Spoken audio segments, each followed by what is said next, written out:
Bonjour à toutes et à tous, dans cette vidéo je vous présente un diptyque de peinture acrylique sur toile que j'ai réalisé en 2020. Il se nomme D'un bout à l'autre. Ce diptyque oppose la nature à l'homme, évoquant une réflexion sur la colonisation. Les deux tableaux partagent une perspective identique. Un fleuve central s'étend du premier plan vers un point de fuite lointain. Cette composition en miroir renforce la dualité et le contraste entre les deux scènes.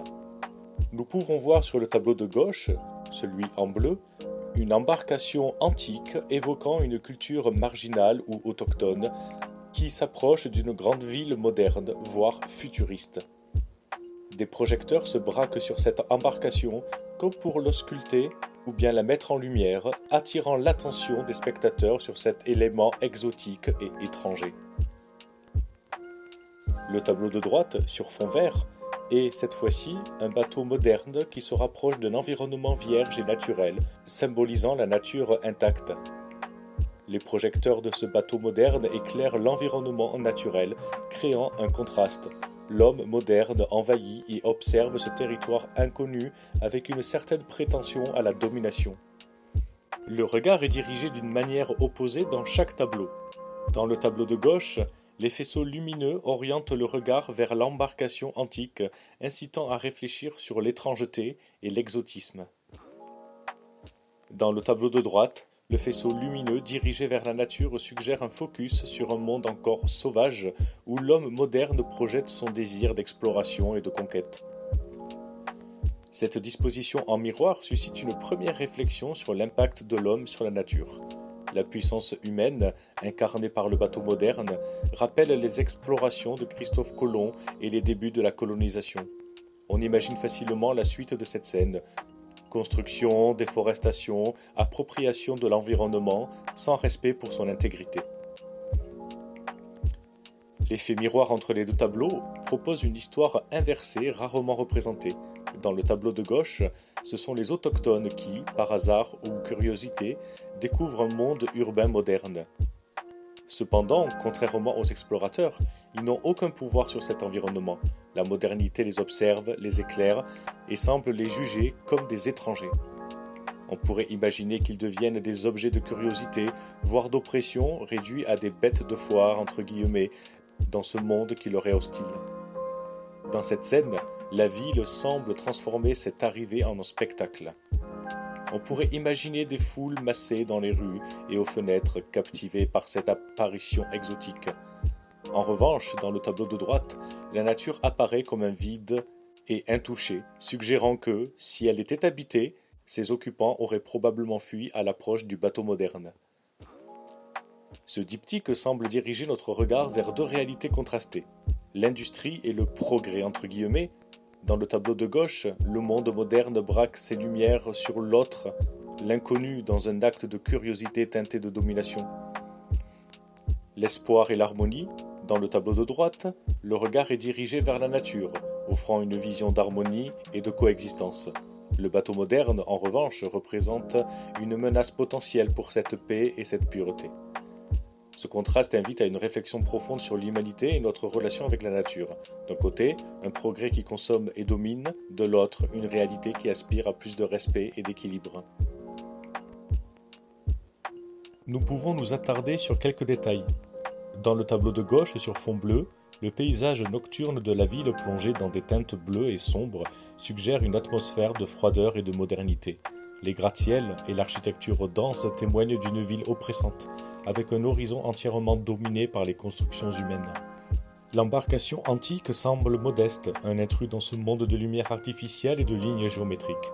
Les faisceaux de lumière qui l'éclairent accentuent son étrangeté, comme si le moderne observait le passé avec une curiosité mêlée de suspicion.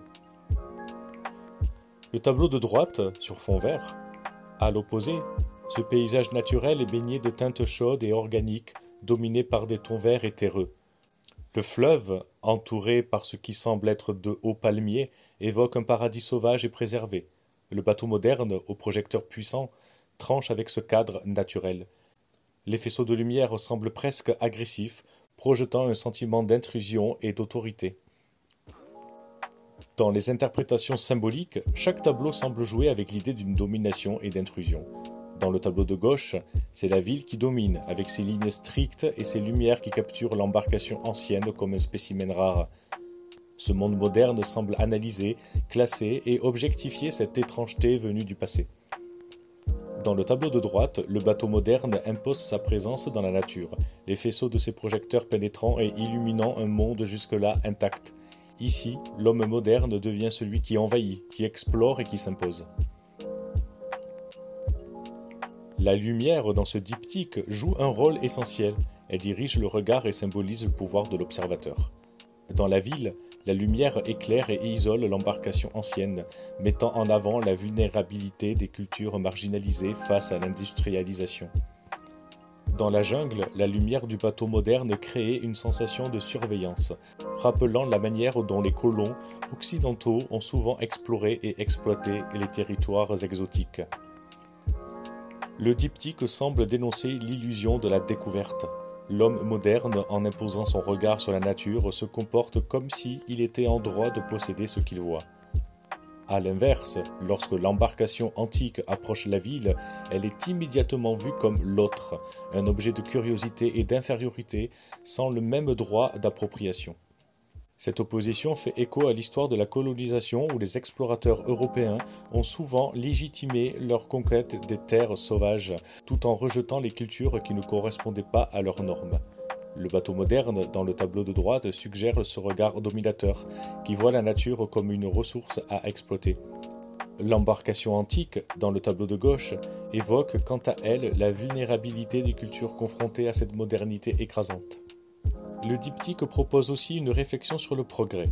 Dans le tableau de gauche, le progrès semble être transformé en une sorte de spectacle, une ville dense et illuminée qui fascine et intimide. Mais il y a quelque chose d'inhumain et d'oppressant dans cette modernité. Dans le tableau de droite, ce même progrès s'invite dans la nature, mais avec une certaine brutalité.